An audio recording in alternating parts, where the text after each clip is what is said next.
If there's only one takeaway that anybody has from anything I say today, let it be this. This costs zero in taxpayer money. Zero. For those that are budget hawks, great bill. Back in June, the three of us, along with some of our colleagues, convened in front of the Capitol to commemorate the 100th day until LWCF expires. It's unfortunate that we are here today, less than a week away, from its expiration with no extension of this program. I believe we ultimately will win this fight because our colleagues know it's the right thing to do. As Senator Daines pointed out, the majority of the House of Representatives, the majority of the United States Senate, is supportive of this. It costs zero in taxpayer money, and it provides so much at the state and federal level. I appreciate my colleagues' comments on public access. That's usually the focus of my LWCF monologues. But not a lot of my constituents are thinking about outdoor recreation right now. They're dealing with Hurricane Florence and her aftermath. As you all know, North Carolina recently experienced a hurricane of epic proportion. Flooding has reached record levels. People's homes and businesses are in disrepair.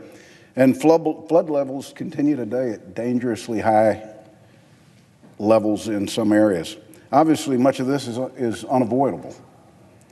But if we ensure our infrastructure is well positioned to deal with major influxes of water, we can minimize the devastating impact that we saw from Florence. And I'm not referring necessarily just to bridges, dams, and roads. I'm talking about our natural infrastructure. If we strategically create green spaces in our cities and in our river basins, we can mitigate some of the flooding. Guess what? LWCF dollars help us to do that. A great example is the South Cape May Meadows Preserve and the surrounding Cape May National Wildlife Refuge, which is an LWCF helped create this refuge in New Jersey. The state of New Jersey, the Army Corps of Engineers, and the Nature Conservancy have worked together to restore wetlands, which now includes engineered structures, as well as natural features like marshes, dunes, and wetlands. This wetlands area has since withstood several major storms, including Hurricane Sandy, Irene. The wetlands was positioned in such a way that it was able to absorb enough of the impact and water to protect many of the surrounding communities. In 2016, a study by the Nature Conservancy in partnership with a risk modeler for the insurance industry showed that the marsh wetlands saved over $650 million in property damages during the Hurricane Sandy alone and reduced annual property losses by nearly 20% in Ocean City, New Jersey. You see, this isn't just about protected lands and public access.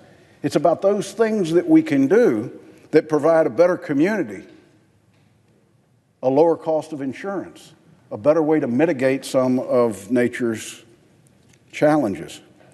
Well, yes, did I mention it's also a bird sanctuary?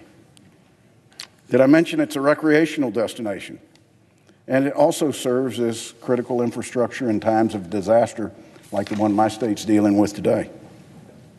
More and more today, our civil engineers are incorporating these pieces of green infrastructure, and at first glance, one would actually think they're for aesthetic reasons. In Charlotte, a series of greenways wind through the city. One of the greenways, 4 Mile Creek Greenway, used an LWCF grant to develop the land into a multi-purpose area rather than actually acquisition of the land. It has trails winding through it. It's home to hundreds of different animal species, but it's also used for natural drainage. It absorbs the water. It slows down the water with the vegetation and the winding creek beds. Our cunning civil engineers have us thinking they're building a park, but what they're really building is a flood mitigation program. As you can see, LWCF is used for projects in our cities and in our rural areas, big and small projects.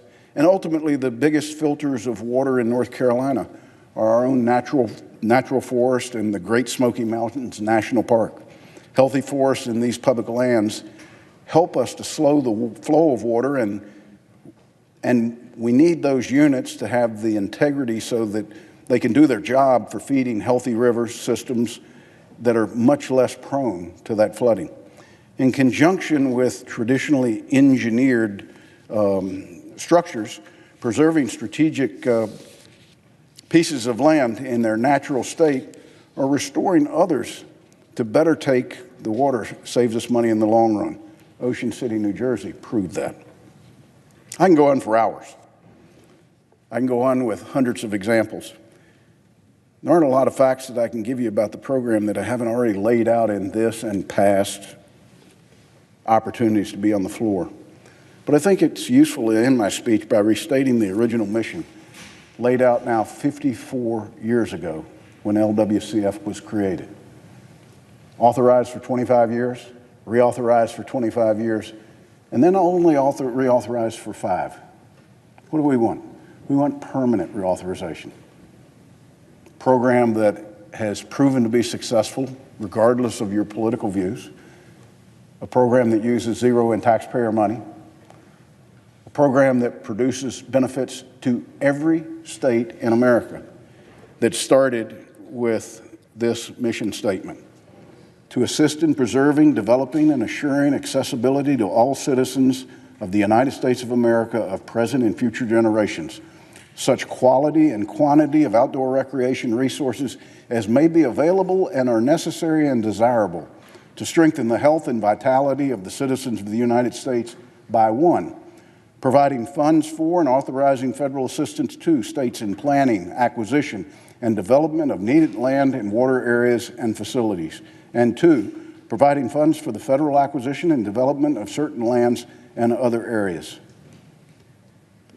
I'm not sure you can sum it up any differently what the definition of a good program is, a successful program. It's not just in the mission statement, it's in the examples of what over those 54 years we have accomplished.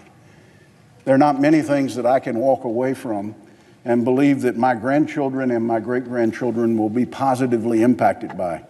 But I can assure my colleagues of this: permanent reauthorization of LWCF is one of those things. And I am committed, along with my colleagues, to make sure that there is no temporary reauthorization, there is a permanent reauthorization, because we have met the burden of proof as to why this should never go away and why the American people support it in overwhelming numbers.